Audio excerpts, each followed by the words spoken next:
Now, I heard that you guys had 3 questions for me.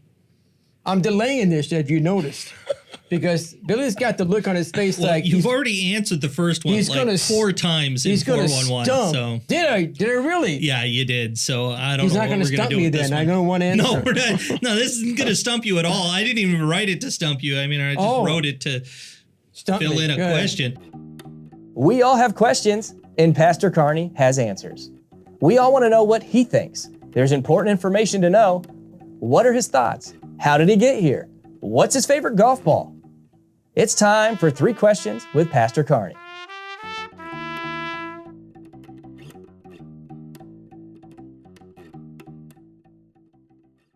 It's sandwiched in rather nicely, and I'm preaching on that throughout the Epiphany. It's kind of my quasi theme for Epiphany is why is it sandwiched in there?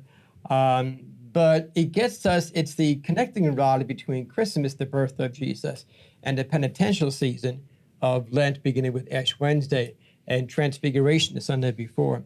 And so it's the connecting rod as Jesus reveals himself to us. And the gospel readings are ways that he shows himself to us to kind of get us ready for a season of Lent, which begins, of course, either, depending on how you think of it, either Transfiguration Sunday or Ash Wednesday. And what's neat about Transfiguration Sunday is that's the Sunday afternoon or sometime that week that we take the palms, the leftover palms from last year that have been in a bag drying out, and we take them and we burn them. Right. And they'll become the ashes for Ash Wednesday. Right. So it's kind of neat that the palms from the previous year are the ashes we receive on Ash Wednesday. Yeah. So so you'll hear more about Epiphany in the season of Epiphany. So either join us in worship here in the sanctuary, or if you can't make it to Warsaw, then please check us out online. Favorite spot that you like to burn those palms? He's evil. He's evil. Poking the bear. What he's referring to is last year I burned them in my office, and I had help, by the way. I'm not going to give out her name, but I had help. And we burned them in my office on the table, and who knew that they would actually go through the container and burn the table. We had a mini fire in my office. Hence, Rick and the trustees quickly went out and bought me a fire extinguisher for my office. Nice one. And he gave me 2 things. He gave me the fire extinguisher, and he gave me a bit of advice. Rick said, don't burn palms in your office ever again. That's good advice. That's good advice. So, yeah. So I'll probably be burning them outside. Or what I could do is give them to the Utes, and they can take them over to your place, have a bonfire, burn them there, and bring me back the ashes. That's an idea. We can do that. Yeah. So Utes, I got a job for you. All right. Yeah. Phil, you have any Epiphany stories that you want to share? Any favorite Epiphany songs that you like to sing? I don't. To be honest with you, I'm not super familiar with Epiphany, so I'll leave that to Pastor. Right. So now, just one last thing about that. I mentioned this either in a Coffee with Carney, a sermon, someplace it comes up that some churches call Epiphany the Three Kings Day. And and in some, is it Germany or is it Denmark? Is it Sweden? Help me out, Billy, if you know. The kids put their shoes outside on Epiphany. And then when they're in bed, somebody mysteriously comes by and puts things in their shoes. Candy. Yeah, I think that is Holland. Is it Holland? Yeah. It's Holland, yeah. And we did that at a church. I think it was in New York. We did that. Had all the kids put the shoes outside, and it was funny because some kids put big boots outside. And, smart ones did. And we went around, and so that was kind of cool. And maybe in the future we could do that here if I sweet talk the youths into that. Okay. We'll have to see. But yeah, so lots of things about Epiphany you'll learn as we go along.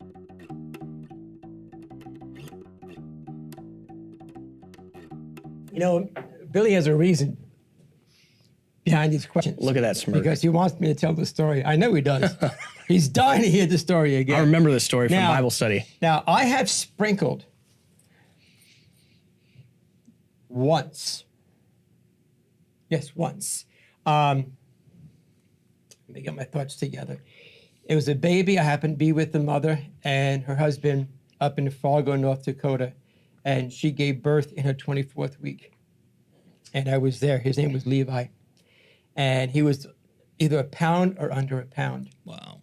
And she had asked if I could baptize the baby. And so they brought in the baby, and it's in the, at the bassinet, it was in the incubator. And so I put my hands in, and there was a bottle of water in there. And so I opened the water, and I just sprinkled very lightly because the baby's a pound or under. Yeah. So I didn't want to pour. And so I just sprinkled on the baby's head, on Levi.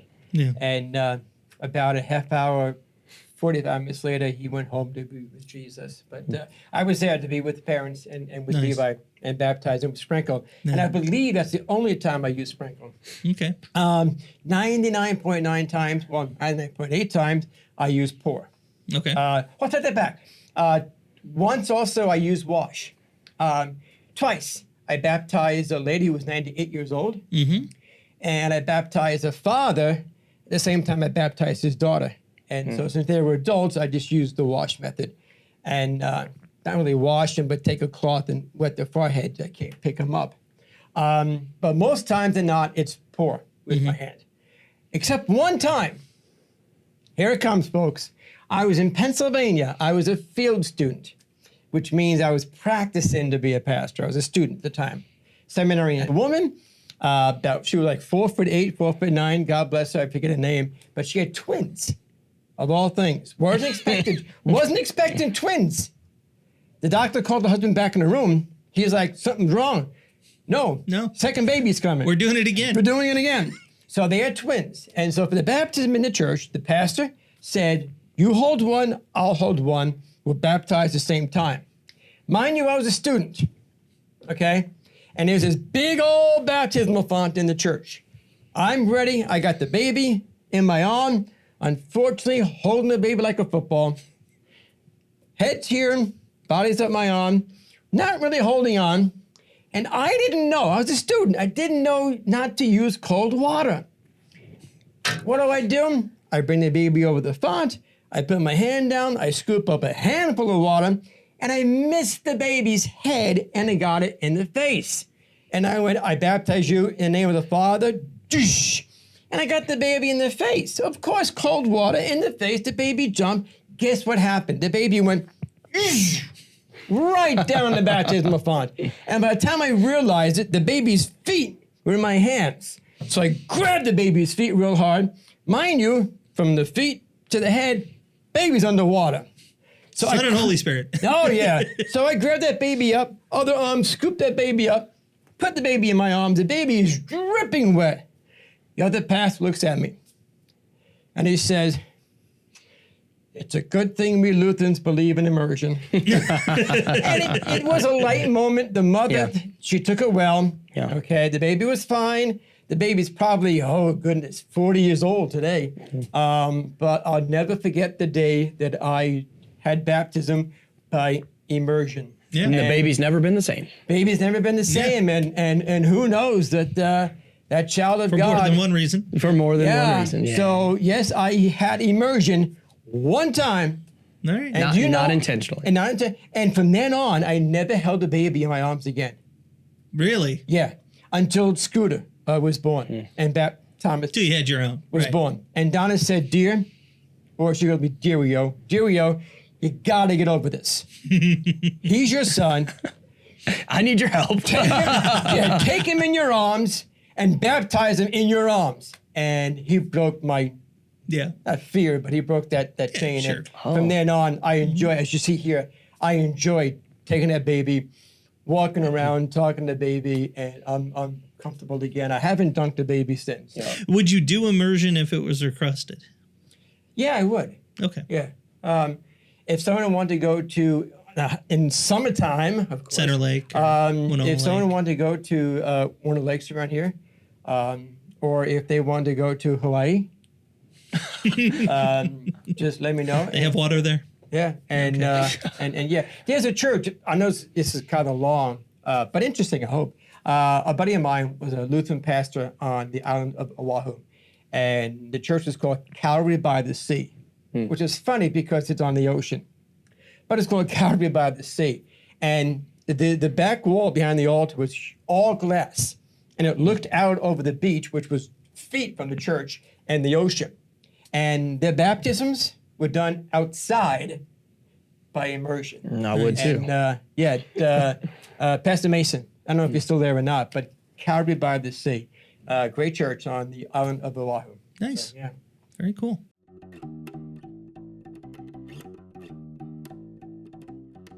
I know we've all got them from Christmas. Yeah. I didn't get gifts that really weren't right. I got some unique gifts. I know you guys can't see my feet, but I'm actually wearing golf socks. Yes, yes, he is. He's wearing golf socks. Yeah. Which Leonard and Audrey and family gave me for Christmas. And Nice. I'm wearing them. But speaking of golf, someone in the family gave me golf ball ice cube makers. What it is, it's this big old plastic, about yay big, and it's in the shape, size, and look of a golf ball. And you unscrew it, okay, and to get the ice out. But when once it's screwed, there's a hole in the top. You fill it with water, and you freeze it. And then when you're ready, you take it out, and you unscrew it, and drop in the golf ball in your glass. That's cool. And so it makes ice cubes look like golf balls. That's cool. So it's unique. Whether or not I'll use it, who knows? But one of those unique gifts. But it's the only gift I got that's unique. Rest of my unique gifts, I got a coat from Donna, finally. I got a new shirt Nice. from Donna, and she bought this because she said Billy would be happy that I'm wearing a shirt that he doesn't have to scream at me about. So a new shirt. But here's the truth. If I do receive a gift that's unique, or I kind of go, oh, what I sometimes do is I re-gift it. Yeah. Yeah. And one time in my life, it happened to a family member, I re-gifted a gift. And the receiver opened the gift and said, isn't this what I gave you a couple of years ago? And I went, oh no! So whoopsie, big time whoopsie. But now I got gifts that I can use, like M&Ms and winter coats and new shirts and golf balls and socks. And so I'm ecstatic. And so Billy gave me some golf balls. Nice. Yeah, and the emoji golf balls. Oh. And he gave me, so I got them at home and on my shelf at home. Nice. I should bring them in the office. But so long answer, short question. But yeah, I have a question for Phil. Yeah. Okay, not number one because it's probably tough to say number one. But I'm going to go top 3 or top 5. What are your top 3 gifts that you received this year? If you can't keep it to 3, you can go with 5. Okay, I received a couple different colognes that I really love. Okay. So I got Versace, which is my all-time favorite cologne. Mm-hmm. I also got a cologne called Marble. Marble. Which is really, really good smelling. They're good for different times of the year. The Versace is more like a summery vibe. Ooh. And the Marble is more of maybe like a fall kind of smell. So I got those, which I really liked. I got some new jeans that I needed and enjoyed. I've got some underwear that was needed. I mean, it was a pretty basic Christmas when it came to the gifts this year, which is fine for me. So, I mean, I told Melissa got me the cologne and the jeans. But it was one of those things where we kind of get what we want, when you're a couple and stuff, you say, well, we want that. Yeah. We also got a new couch and a refrigerator a month before Christmas. Okay. And we had said, this is Christmas. Okay. So I'll say the couch and the refrigerator are the big ones, but. And what I did with Donna is, years ago we did this, haven't done it for a number of years, and Billy suggested this a couple of weeks ago, maybe a month ago, the 12 days of Christmas with the gifts. And so what I did with Donna is got 12 gifts, and she opened one gift every day. Yeah. And I did that, as I said, years ago when we were just engaged or just married, and I did it again this year, and it was fun. Yeah, that's cool. And some of the gifts she went, whoa! And some of the gifts she went, Yeah, all right. Okay. And I got to admit, there was one It's gift. 12. One gift where she said, "Oh, it's nice. Did you save the receipt?" Yeah, so that got mailed back today. So yeah. So 11 out of 12 ain't bad. So No, it's pretty good. So thank you for pushing me on that and doing that. So I'm asking you now, Billy. Yeah. Top 1, top 3, top 5. Pick a number. Well, let's see. Yes. I think I'll just go with my kids. Oh man, Tori gave me she gave me, but then took it back because it's not done. As you know, she works in a furniture repair shop now, and they actually let their employees work on the equipment after hours. And she designed for me out of leather a treat bag.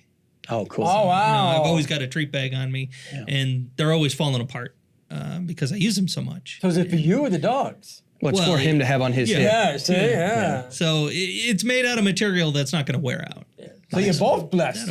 That'll be nice. Yeah. Once that's done, it's 90% done. She's just got some stitching left to do. So that was really cool. And then Jonah gave me a gift that some people might say isn't worthy of Christmas, but I think it's probably one of the best Christmas gifts I've gotten. It was a clean barn. Oh, that's a very barn. good gift. Yeah. Yeah. Wow. So if any of you out there have seen our barn, it is a disaster area. We're busy enough that things just seem to pile up, and it hasn't been cleaned in a long time. So he's putting stuff away, labeling things, and making it a neat space again. That's a very good. It I have was a question regarding Tori. yeah. Now, is this something that she can expand and design for Lead a Dog? She could, yeah. Is that something she's looking at doing? Eventually, maybe she might do stuff like that. But It right sounds now, like some she's other people would focused like on those. doing this job. So I mean, the bags for yeah. I think that'd She be could, great. but yeah. she would need to own the equipment to do it commercially. Yeah, that's cool. Cool. So I know this has been long, but I hope it's been interesting. And do me a favor, as I like to say, do me a favor. And email us or text me or let us know what your top 1, 3, or 5 gifts that you received or gave for Christmas. Again, Phil? And we did get a question. From Brent. Oh boy, a That- Brent question. Next week, maybe we'll tackle for Brent. What's the question? So- You're going to tell me or not? I can't remember. I'll have to look back at the email, but we did get an email from Oh, Brent. boy. I'll get it to Billy, and Oh, we'll see boy. if maybe we can answer it next week. So Very good. Now I'm scared. Looking forward to that. Yeah. Because the last time we got a question from Brent, it was turned into 8 weeks. 8 weeks. Yeah. And I'm scared. When you put the word Brent in with the word question, yeah. it scares me. Keep it Love up, you, Brent. Love you, Brent. All right, hey, guys, we're out of here. Have a great day. Take care. God bless. Thanks again for joining us. If you have any questions about Redeemer, have a topic or interview suggestion, or need to know anything about the church, you can contact the church office at churchoffice@redeemerwarsaw.org, Pastor Carney at pastor_Carney@redeemerwarsaw.org, Phil at phil.prevail@gmail.com, or Billy at rlc_it@redeemerwarsaw.org. Don't forget to like, subscribe, and share, and please join us again next week. And until then, may the Lord be with your spirit, and grace be with you.